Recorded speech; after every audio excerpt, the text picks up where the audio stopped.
Hi, I'm Andrea McLean. And I'm Nick Feeney. And between us, we have had 5 marriages, 4 children, 3 divorces, 2 dogs. through sickness and in health, work and play, menopause meltdowns. Teenage tantrums. It is love, laughter, and friendship, And golf. and Netflix that has got us through.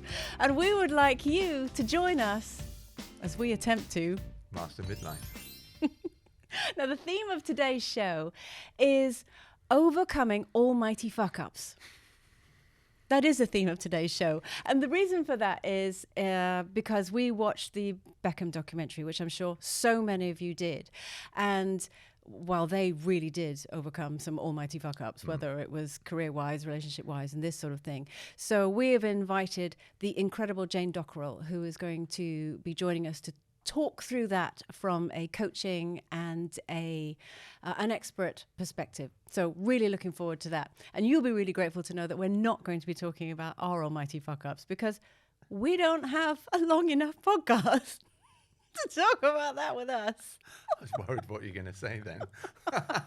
So, Nick, you know how I love a bit of Netflix. Absolutely. Love a bit of Netflix. So this time, I actually managed to get you to join in with me to watch something, because more often than not, we sit in separate rooms, don't we, when it comes to telly.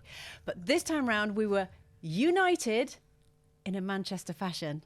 See what you did there? Do you see what I did there? It's amazing. Because amazing. we watched the documentary on the Beckhams, which was fabulous. And it's one of the reasons why I'm so keen to get our guest Jane to give us her thoughts on the documentary and takeaways on it. So Jane Dockerill, hello. Hello. Thank you for joining us today. Thank you for having me. Hand on heart, I loved the Beckham documentary. I thought it was absolutely fascinating. And, you know, the proof of it was that I'd seen something about it, you know, in the media that it was on. And then I can't remember what I'd done. I'd gone to something that day and it was very much like a water cooler topic. Everyone was talking about it. So I thought, well, I'll give it a little go. Well, 1 a.m. in the morning, I'm still sat there watching it. Couldn't stop. I thought it was absolutely riveting.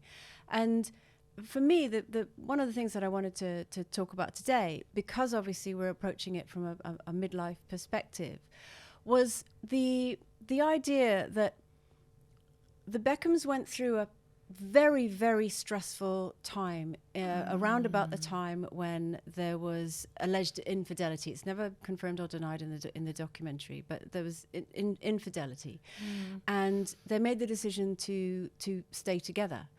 Now, what I found really interesting about that, and also reading different columnists' opinions and this sort of thing, is that very much the sort of social norm is that's disgraceful and, you know, chuck her out, chuck him out, whichever, move on. It's an unforgivable thing. And actually what you should do is start again afresh. And they didn't do that.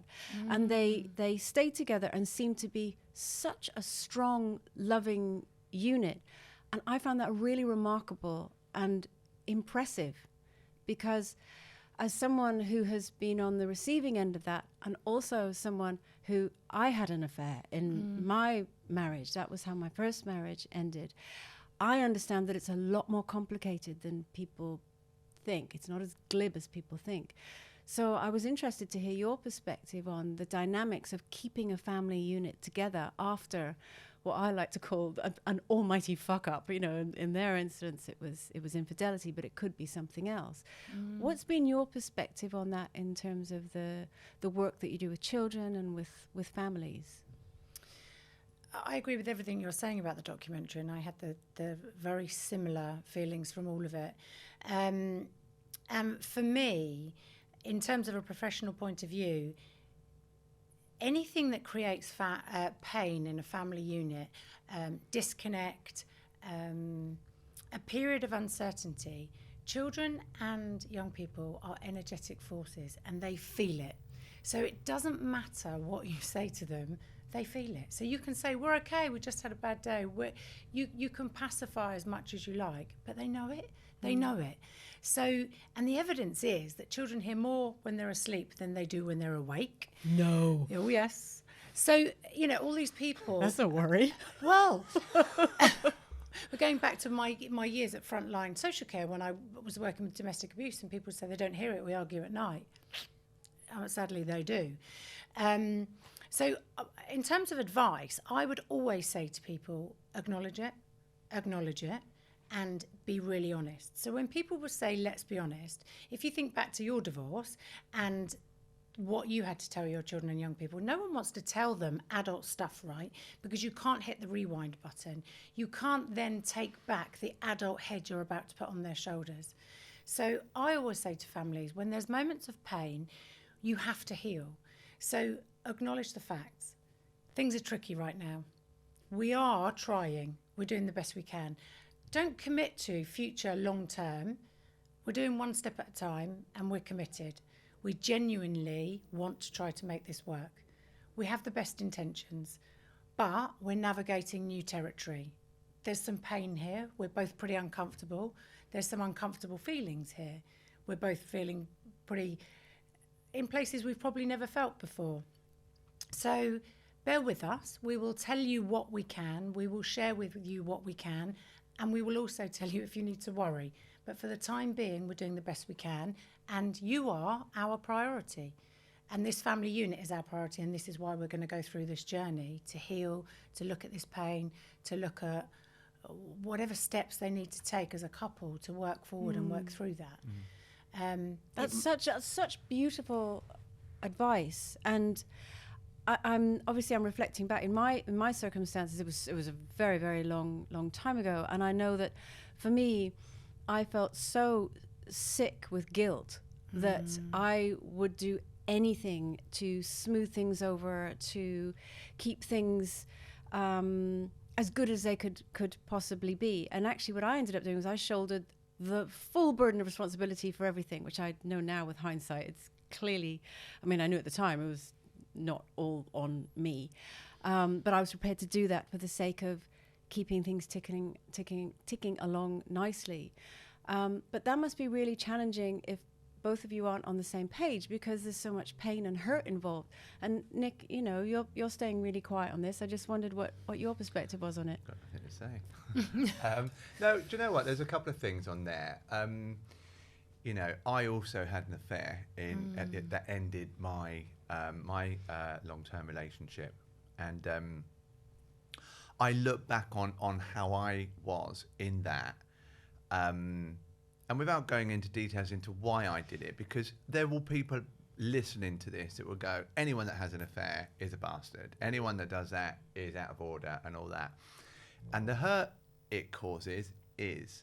But the reasons why people do it, you know, I don't know anyone in a really, really happy relationship that goes off and has an affair. So I think, you know, and again, that's not justifying my own reasons, but, you know, as I reflect on it, I wish I could take away the hurt that it caused. But actually what it was a catalyst. It wasn't the reason why, but it was a catalyst that actually made me realise I had to make a decision. And it always is, isn't it? 100%. It always is. And I couldn't keep playing. I couldn't keep almost smudging over here to make sure it's okay and doing things over here that aren't okay. But what was interesting is one of your points that you said there, I want to go back to it, is actually when we're talking with the children and the young adults, you know, and we're talking about these things, we say to them, oh, there's nothing to worry about. That's our sort of go-to. But there clearly is. But the way that you phrased it there was, we will tell you when there's something to worry about. And I think that puts it really nicely, because whilst, you know, they're still going to worry, what you've just said to them is like, you know, it's like, we know it's a shit show. We know we're working hard. We know we're doing all this.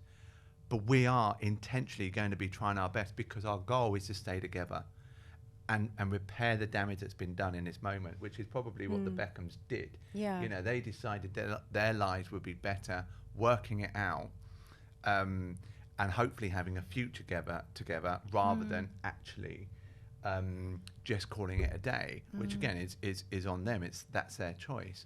But then saying to the children, we're doing all that, we'll let you know. That's got to be really powerful and really also comfortable, isn't it, for the children? But it's about connection as well, isn't it? So actually, in a place where things feel really unsafe and dangerous for children and young people, so we've just taken the foundations out from underneath them, right? You may as well have picked up the rug and pulled it. That's what it feels like. So what they need is like you imagine the cruise ship, they need the extra stabilizers to come out. So they don't need to know the detail of why their parents hate each other, had an affair. They don't need that detail. And that's where we feel we need to give them that to justify the action of the other one. They don't need that. They need to know they're safe. They need to know their parents are okay. And they need to know that if there's anything to worry about, you're going to give them a heads up. That's it. In your experience of working with families, how common is it to see families that do decide to stay together after something like this? Because, you know, as Nick touched on, it's normally it's a symptom of other things that have perhaps gone wrong, whether one person wants to acknowledge it or not, because very often that's the case, that you know, that one person doesn't want to acknowledge that things have perhaps gone awry. How common is it for families to stay together, and what are the biggest issues, not just in terms of parents dealing with the kids, but outside forces as well that they have to deal with, whether it's, you know, friends that have an opinion and are being pretty vocal about it, family members that same, and also other kids at school that have maybe heard through their parents, their friends' parents, about what's actually happening. How do you navigate those choppy waters to try and keep something that's actually so personal and private on track? But again, so that again, for me, just it comes down to connection. So if you trust yourself to deliver the messages you need to deliver to your children, they'll trust you, right? So life happens and the shit does hit the fan and things go awry. It happens. But that connection of the home unit and that being able to close the doors and home is safe is so important. And if you navigate that and get that right, then actually what happens outside the doors is irrelevant, because science shows children only need their parents, if they're safe parents, children only need their parents to be able to guide them through life. And they will respond in the way that you respond, because we know our children mirror us. So quite often you can say, if you see your child's having a bad day, you can probably quite often put it back to something that you might have been going on for you too. So in terms of commonness of how often this goes on, I think it's unique to each family, because like you said, there has to be a lot there to work through a divorce, to work through an affair. And there has to be, because quite often you're right, in my experience, my first husband had an affair and that's why my marriage fell apart. Was it the affair why the marriage fell apart? Absolutely not. There was 100 million things wrong. That was my permission to leave and never go back. So you have to work through the detail of that, and that's adult stuff. So that's the bit that children really have to be protected from. So if you're committing to working through that stuff, you've got to have some really firm boundaries in place as to how you're going to navigate that in the family home, because that is the children's safe place. And that's where there has to be a non-negotiable in terms of how that unit feels for the children and young people within it. That for the adults, right? I think that the Beckhams clearly got that right. I agree. And it made me laugh. Not that I read any newspapers, but I heard some comments about, they didn't go into the details, you know, blah, blah, blah. And they forget that this is a documentary that they put together. It wasn't for anyone else apart from their perspective. So, you know, it was up to them what they wanted to talk about, how deep they wanted to go. And the fact that they touched on it, you could still see that there was a lot of pain. Yeah. You know, no one likes to talk about, do you remember that time life was really shit? Yeah. Oh, yeah, it's amazing. And also the time that I caused you pain. Yeah. Yes. And no one wants to revisit a moment where you really got something wrong and you caused someone that you love pain. And I thought it was commendable that they even touched on it as they did, because the easier thing to do, and we all want to do the easier thing, no matter how loudly people may protest. If it was them in that situation, we would all want to do the easier thing, was they still touched on it. picking up then, just before we sort of wrap on this, is you're talking about children, when we're sort of using it as an umbrella term.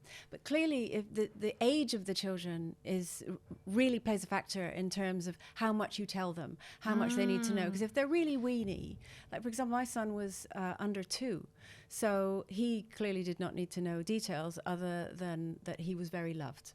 And that things were a bit bumpy, but, you know, he was very loved. But if you have teenagers in the house, or even young adults, you know, we're talking about as if the family's still living together. You know, there are parents in their 60s and 70s that get divorced for all kinds of different reasons, or have a bump in the road and decide to stay together. They're still your children that you need to navigate these waters with. So what do you advise if anyone listening is maybe in this experience now, sort of how much do you share and how deeply do you go into things depending on their age? I wouldn't go into it, because I think, like I said, you can't hit the rewind button. Don't put an adult head on young shoulders unless you absolutely have to, because you can't rewind it. You can't take it back, and they don't have the cognitive maturity to manage it. So why would you give them detail that is just going to overwhelm them, hurt them, and confuse them? I just wouldn't. I would give them the facts of, like we said earlier, this is tricky, this is really hard, and we have had a detachment in our relationship, and one of us has caused the other one some pain that we need to talk about and work through. And at the moment, we're committed to talking about that pain and seeing how we can make each other feel better. So again, the facts that they already know, because they'll feel it. They'll feel the change and the shift. Excuse me. So give them, label the emotion that they're feeling, because that will make them feel safer. That will create the connection. And also, when you're having a difficult conversation in the kitchen, snarling at each other, rather than try and plaster over that, they'll know this is the tricky conversation they mentioned. This is the bit that they're navigating. It's okay. We're navigating. That's what they said, we're navigating. So they'll know. Rather than go to school, not eat lunch all day, not be able to concentrate and worry sick, you've given them the language. They know. They know this is tricky. And being able to say that you caused someone else pain as well. Own it. Own it. We have caused each other some pain. We've done some things to each other that were not the best version of ourselves. And we're going to look at that together.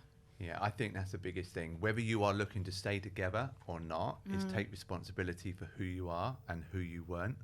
Yeah. You know, because then you can do something about it. And that's something, you know, I really do try and push on to anyone that I work with and coach, you know, because it's very easy to say, yeah, but they did that. Yeah, but hang on a minute. You know, what did you do? Yeah. And the thing is, we're all just trying to get on. We're all just trying to live happy, you know, in relationships or with some wonderful people in our family and everything like that. It's not about, you know, everything being wonderful and fairy tale. These things happen.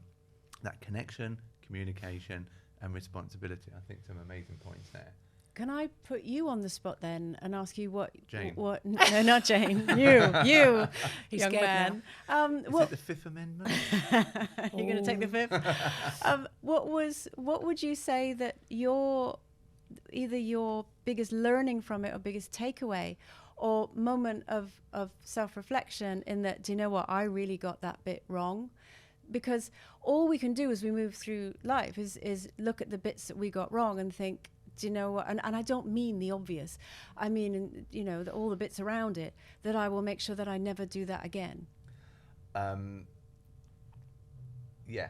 So the biggest thing for me, that if I could turn back the clock, is I would make sure that I wouldn't have the relationship until I had absolutely finalised the end of my relationship with my wife. Because the hurt it caused her was just unforgivable. It was just so unkind, you know. And whilst I have my reasons for doing it, that's the biggest thing, because we were already going through our own struggles. The conversations were being had. I just should have shown some patience and allowed almost that bit to finish off, because now everything is about that. The breakup in our marriage is about that. And it's fair to say that. Yeah. You know, so that's what I would most definitely change. I think for me, and obviously I can't ask you a question like that and not ask myself the same thing. For me, I think hindsight is an amazing thing. And if you could press rewind and do things again, life would be a lot tidier. For me, this realization has come with age. And it is, I can see so clearly now that I was trying to fit a square peg in a round hole. I was trying to make a marriage work that was never going to work. And then when it didn't, I felt so lonely and so alone, but couldn't see that so much of it was on me because I was trying to make something that was never going to be. And I just felt very, I don't know, I felt very unloved and all of that, which now looking back, you know, again, I'm talking about, I married my first boyfriend that I ever had from school. So, you know, I like to put youth and immaturity on as an excuse in there, but it's not. It's personality. I was trying to make something work that wasn't ever going to work. And the sad thing was I blooming did it again. So I'd like to think I finally learned now. We do laugh in the house, right? All the girls, they say like that. Andrea loves a flag, but she's colourblind and doesn't know whether they're red or green. No. She thinks, oh, look, there's a flag. It's exciting. No, do you know what they say to me? Mum, it's not bunting. It's not bunting. There's so many red flags. It's not bunting. But there we are. Jane, thank you so much for your insights on that today. So interesting. And I know you'll have... You know, I know we were talking about the Beckhams as our link into this conversation, but there'll be so many people listening who will either be going through this experience right now, and your words of wisdom will have really helped. So thank you for today. You're very welcome. Absolutely Thank you, very Jane. welcome. It's my pleasure. It really is my pleasure. It's a subject I feel very passionately about is just families and working through it. So now, Nick, this is a moment where I think we are really both going to shine. Because seeing as we've spoken so openly about our flaws and this kind of thing, I thought we could carry on just one level further. Are you ready for this? I'm not sure. You're not sure? Go. Okay. You know how I love a word. I love a word that you think, oh, I wonder what that means. And I came across this word the other day, misophonia. Do you know what misophonia means? Is that where you like lose your phonia? Oh, it should be. I like that. Am I close? No, but I like it. Okay. I like it very much. No, misophonia. I came across this on an interview with the Reverend Kate Botley because she said that she has it. I like her very much. I think she's lots of fun.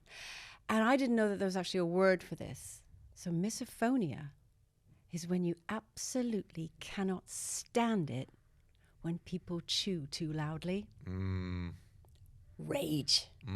Rage upon you for chewing too loudly. Is that like chewing too loudly with mouth open? Like that, or just chewing too loudly? Because is there another word for chewing too loudly with the mouth open? Maybe I could just phrase it chewing nastily. Right. Nasty chewing. Masticating nastily.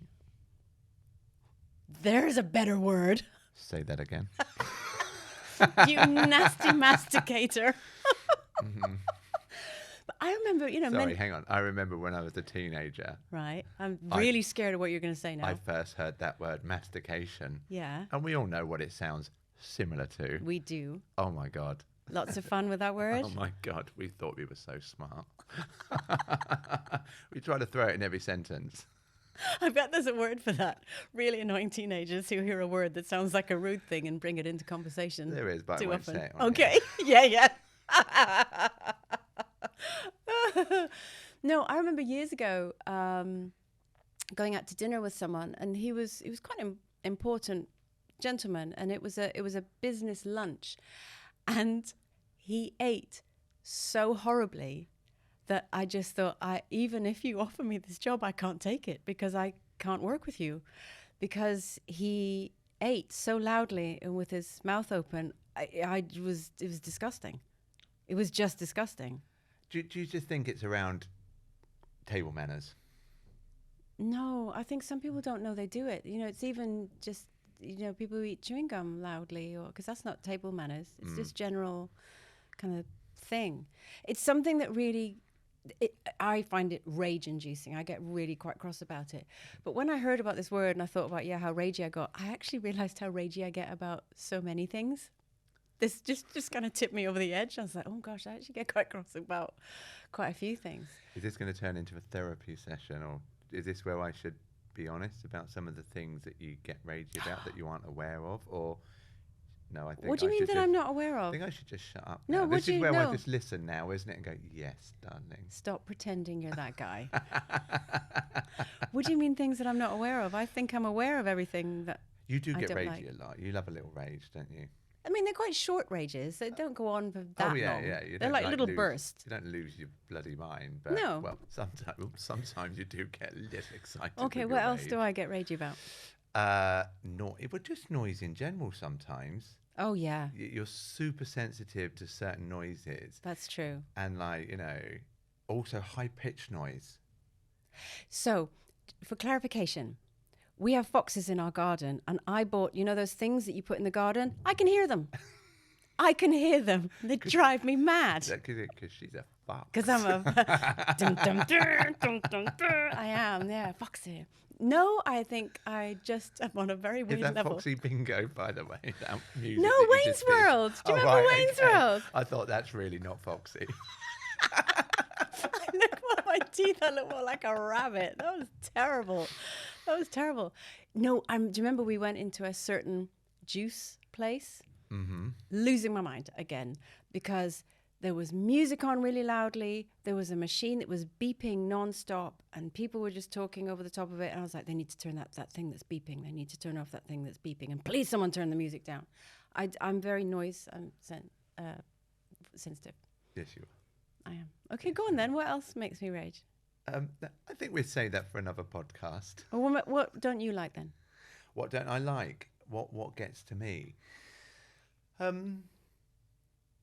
you know, I think the thing today, bearing in mind what it took to get here, is cyclists in London not quite sure whether to use a path, go in between, dart in and out, stop at a red light. They just do whatever they want. So erratic cycling. But the thing is, I've got no problem with people being on a bike. Mm-hmm. I love the line bikes. You right? do. I love the line bikes. Fact. But if there's a red light, stop. Rules apply to you too.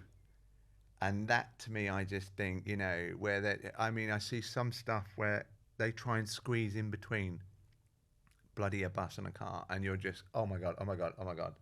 But that's not really making you ragey. That just makes you a bit stressed because the cyclist kind of weaving out. No, because I do then call them names afterwards because I feel for the bus driver. I feel for the man in the car. Oh, you're not playing this game properly. I'm getting annoyed with people who chew too loudly and beepy noises in cafes, and you're talking about a legitimate annoyance, which is a cyclist going in between a bus and might get squashed. Say something ridiculous so I feel normal. I think you just said it for me. But do you know what I mean? You must have something that's just a bit more kind of out there, because everybody gets annoyed at what I mean is everyone gets annoyed at anyone who has bad road manners. I mean, the fact that I don't like people who chew too loudly is kind of out there. Come on, match me. I'm not sure I can match you because you have a star quality about those things. Oh, thanks, babe. That's all right, darling. But I don't get massively ragey though, do I?